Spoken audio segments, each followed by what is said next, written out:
The Moon, the natural satellite that orbits our Earth as we orbit our Sun. In space, the closest object to Earth is the Moon. It orbits Earth and appears to change shape as it moves. The different shapes are called phases. The Moon has no light of its own, but shines by reflecting sunlight. It is the only other world that human has actually ever set foot on. It takes 27.3 days for the Moon to orbit the Earth, and 27.3 days to rotate on its axis. It's tidally locked. Although, it wasn't always like this. So, how does this affect the Earth? Well, the Moon's own gravity pulls the Earth's oceans and warps them, which is why we have tides, due to water being fluid. The water on the side of Earth closest to the Moon experiences the biggest pull, and bulges outward.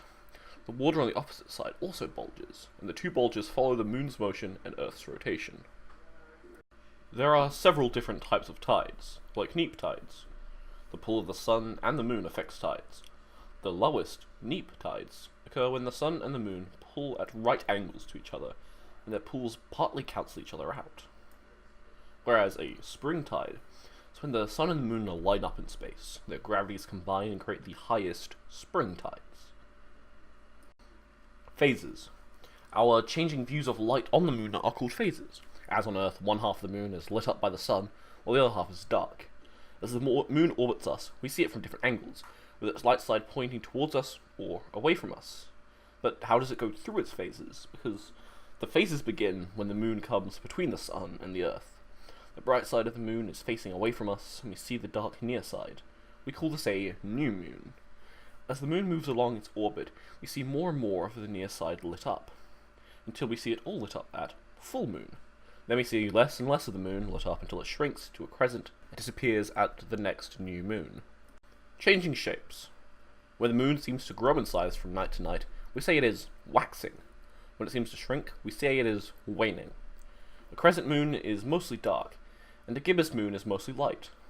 As the Moon orbits the Earth, it spins on its own axis, so the same half, or the near side, always faces the Earth. We don't ever see the far side of the Moon. Now, eclipses. An eclipse takes place when one of the heavenly bodies, such as a moon or a planet, moves into the shadow of another, like the Sun. So, there are two types of eclipses on Earth. An eclipse of the Moon, or an eclipse of the Sun. So, a lunar eclipse is when the moons move in an orbit around Earth, and at the same time, Earth orbits the Sun. Sometimes Earth moves between the Sun and the Moon.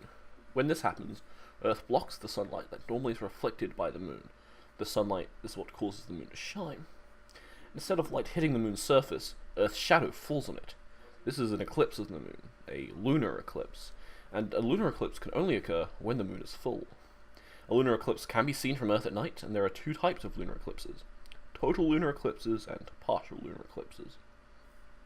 A total lunar eclipse occurs when the Moon and the Sun are on the exact opposite sides of Earth, although the Moon is in Earth's shadow.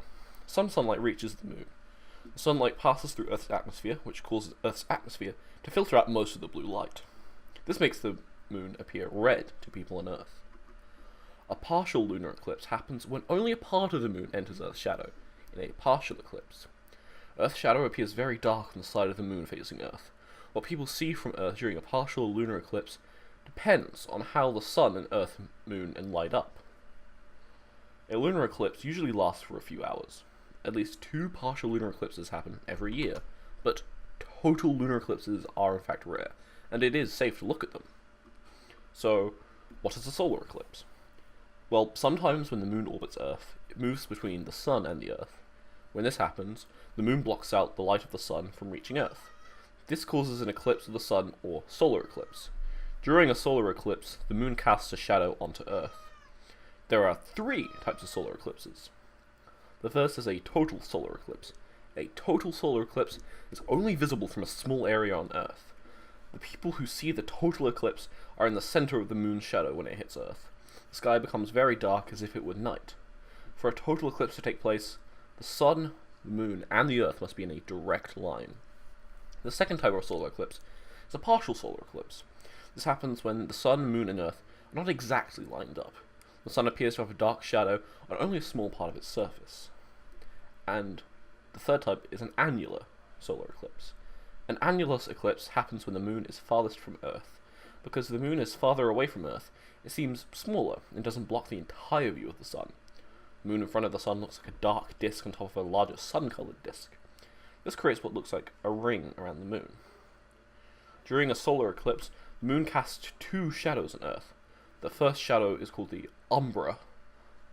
This shadow gets smaller as it reaches Earth. It is the dark center of the moon's shadow.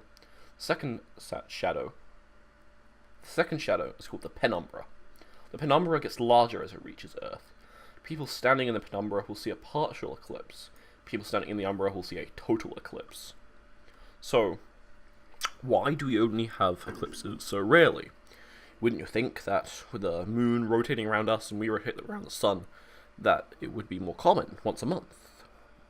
Well, no, it's because the moon orbits on a tilt of about 5 degrees. And so because of that, it's not always exactly in line with the sun, and so these eclipses are quite rare. So how do these link together? Well, the moon goes around us, which affects our tides, which affects the waves going along the ocean. And because of these tides, there are neap tides and spring tides when they're low or high, depending on time of day and where the moon and sun is, in terms of angles to each other. Well, the moon is rotating around us doing all of this, along with the sun, which assists with neap and spring tides. If they happen to pass over each other, they'll create an eclipse. And whenever an eclipse happens, there will always be a spring tide, because both of them are in line to the point where the gravity is extending them, and exaggerating the effects of the tides. And so, because of this, and the gravitational effects of both the moon and the sun, it affects the direction of the ocean currents, and how they go across the surface of the Earth.